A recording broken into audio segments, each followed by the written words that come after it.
윤석열 대통령이 전격적으로 비상계엄령을 선포를 했습니다. 아무에게도 알리지 않았고 주변 참모들, 국방부 장관 정도, 국무회의를 이게 의결을 거치도록 되어 있는데 국무회의 의결을 거쳤는지도 지금 따져봐야 되는 부분입니다. 비상계엄령을 선포를 했습니다.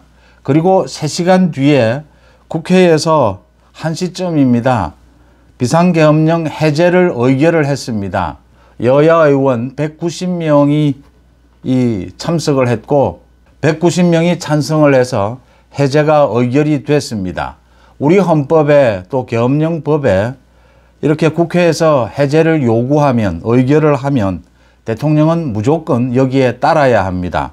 아직까지 대통령이 이 계엄 해제한다라고 하는 선포는 나오지 않았습니다.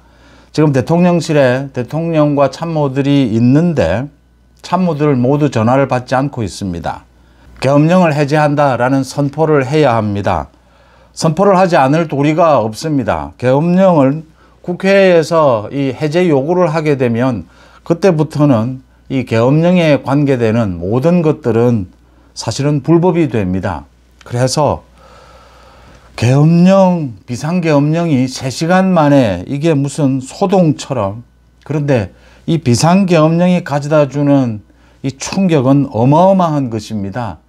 1980년대에 비상계엄령이 있고 난 다음에 지금 비상계엄령이 선포가 됐습니다. 반국가 세력을 박멸하겠다. 윤 대통령이 이렇게 이야기하면서 비상계엄령을 선포를 했는데 곧바로 국회에서 이 국민의힘의 한동훈 대표, 민주당의 이재명 모두 나서서 비상계엄령을 해제하라. 이건 불법이다라고 하면서 국회의원들이 곧바로 190명이 소집이 됐고 바로 의결을 해서 해제 요구를 했습니다.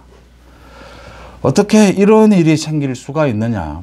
윤 대통령이 도대체 왜 이런 결정을 했느냐. 이게 지금 대통령이 어떤 누구와 의논을 하고 이런 결정을 했고 이 뒤에 수습책이 있느냐라고 하는 부분입니다. 윤 대통령의 결정적인 실책으로 보이고 이제 윤 대통령, 윤석열 정부, 윤 대통령에 대한 탄핵 걷잡을 수 없을 것이다 라고 보입니다. 구체적으로 지금 이 비상계엄령이 내려지게 된 과정, 요건 모든 것이 부실해 보입니다. 대통령이 지금으로서는 따르지 않을 도리가 없습니다. 국회에 수많은 시민들이 모였고 계엄군이 진입을 했습니다. 이제 계엄군이 모두 물러났습니다. 광화문에도 계엄군이 진입을 했는데 지금 철수 중입니다. 무슨 준비를 한 것이고 윤 대통령이 어떤 것을 계획한 것이냐. 이게 도대체 적극적으로 할 수 있는 것이냐. 전 세계에 지금 대한민국의 비상계엄령 선포가 알려져서 미국에서도 반응이 나왔습니다. 이런 정치적인 분쟁이 상식적으로 해결되기를 바란다. 이런 메시지까지 나오게 됐습니다. 그러니까 계엄령을 선포하고 난 다음에 이게 지금 집권 여당을 비롯해서 대통령실 안에서도 거의 모르고 있었습니다. 계엄령이 선포가 되고 난 다음에도 계엄군을 동원하는 것이라든지 모든 것이 엉성하기 짝이 없었습니다. 계엄사령관을 임명을 하고 이런 부분들도 엉성하기 짝이 없었습니다. 국회에 나온 계엄군도 소수였습니다. 그러니까 당연히 국회의원들이 굉장히 긴박하게 모여서 해제 요구를 할 것이 예상이 됐는데도 이 부분에 대한 어떤 대책도 없었다라고 하는 것입니다. 지금 이제 윤 대통령이 계엄령 해제 선포를 또 해야 합니다. 하지 않을 도리가 없습니다. 하지 않으면 이건 헌법, 법률 바로 위반입니다.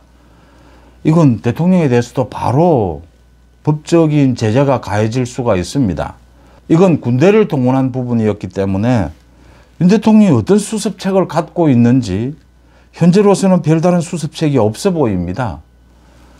무슨 3시간에 걸친 비상계엄령 소동이었는데 그 결과는 국제적인 굉장히 신뢰도가 떨어지고 경제에 대한 충격은 어마어마할 것으로 보입니다. 경제적인 피해, 또 국민들의 불안이었습니다. 많은 국민들이 불안에 떨어야 했습니다. 지금 비상계엄령이 선포가 될 그런 상황이냐. 이재명과 전 민주당이 위헌적인 행동이 매일같이 쏟아지고 있는 것은 사실이지만 이걸 대처하는 것이 비상계엄령이 나올 일이냐라는 부분이었습니다. 문제는 앞으로의 윤 대통령, 윤석열 정부의 수습책입니다. 한동훈, 이재명 모두 지금 분명하게 이 계엄에 대해서는 반대를 한다.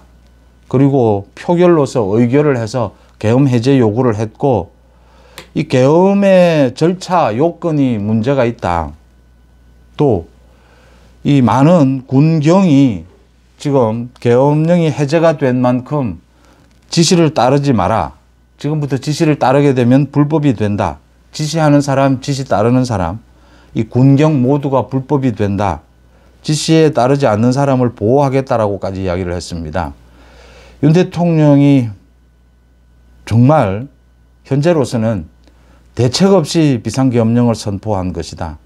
이 비상계엄령이라고 하는 이 어마어마한 이런 결정을 대통령이 이렇게 대책 없이 해서 우리 대한민국에 엄청난 충격, 피해를 입혔고 윤석열 정부도 결정타를 맞게 됐다. 결정적인 위험에 처하게 됐다. 이제 윤 대통령이 이것도 절차를 국무회의를 거쳐서 비상계엄령 해제를 알려야 합니다.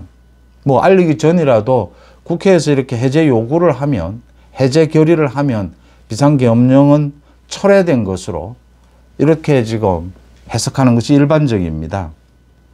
그래서 계엄군들도 모두 철수를 하고 있습니다.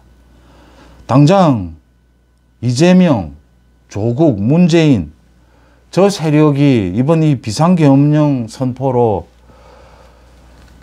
힘을 얻게 됐다. 국민들의 지지를 받게 됐다라고 하는 점입니다. 한동훈 대표 지금 국민의힘도 완전히 두 쪽으로 쪼개진 겁니다. 이제는 한동훈 대표를 비롯해서 소위 30명 가까운 국민의힘 의원들은 이번 표결에 참여를 했고 나머지는 지금 당사에서 여의도 당사에서 대기하는 이런 상황이었습니다. 완전히 국민의힘도 쪼개졌다. 처음부터 한동훈, 이재명, 조국이 한 목소리로 계엄령 이걸 반대를 했다. 해제를 요구를 했다. 앞으로 윤석열 대통령에 대한 탄핵이 본격적으로 이제 거론이 될 테고 본격적으로 많은 국민들이 여기에 호응을 하게 될 것이다. 이걸 어떻게 수습하고 이걸 어떻게 막아내야 되느냐. 이재명, 조국은 지금 그러지 않아도 울고 싶은데 뺨을 때려준 꼴이 됐습니다.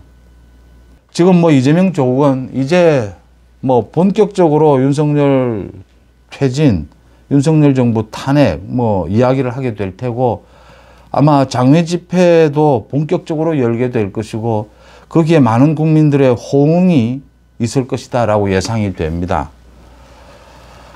참 이 수습책이 없이 어떻게 이런 일이 일어났느냐.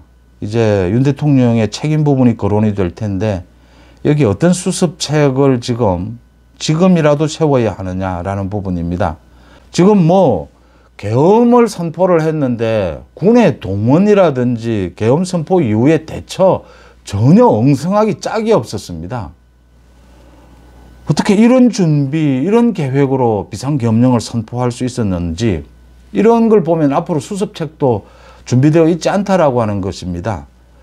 거세게 볼 윤석열 대통령 책임론, 윤석열 대통령에 대한 탄핵 이걸 어떻게 막아내면서 문재인, 이재명, 조국에 대한 저 사법 처리, 정치적 책임을 묻는 것 이걸 예정대로 진행할 수 있을 것인지도 지금 모든 게 불투명해져 버렸습니다.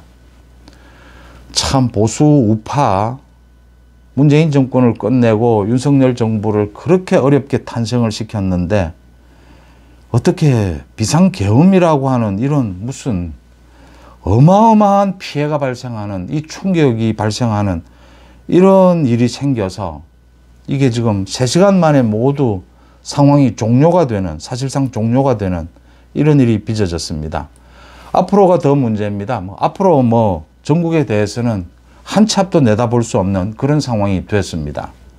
앞으로 이 부분을 어떻게 수습해 나가야 될 것인지 윤석열 정부 또 국민의힘 어마어마한 태풍이 몰려왔다라고 하는 점입니다.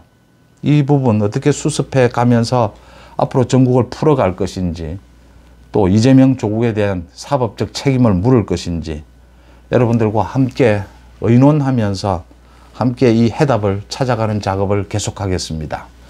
계엄령에 따른 속보 전해드렸습니다. 고맙습니다.